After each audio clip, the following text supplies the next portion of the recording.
Question number 1 কোনবোৰ ছোৱালীৰ বুজখনৰ ফুটাটো বেছি সোনকালে বহল হৈ যায়?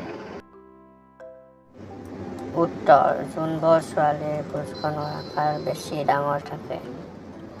কুৱেশ্যন নাম্বাৰ 2 কোনবোৰ ছোৱালীৰ বুজত মালটো ভৰাই বেছি ভাল লাগে?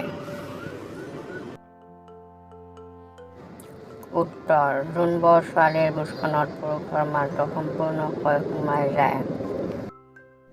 কুৱেশ্যন নাম্বাৰ 3 জীয়ৰী ছোৱালীয়ে সদায় কিয় বুজত আঙুলি মাৰিব নালাগে? উত্তৰ: কিয়নো সদায় আঙুলি মাৰিলে বুজখনৰ ফুটাটো বহল হৈ যায়।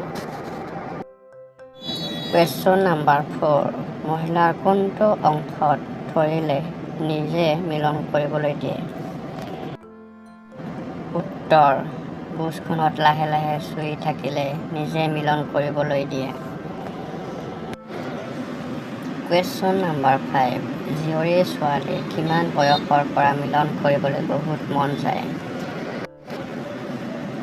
উত্তৰ: জীয়ৰী ছোৱালীৰ 19 বছৰ বয়সৰ পৰা মিলন কৰিবলৈ বেছি মন যায়।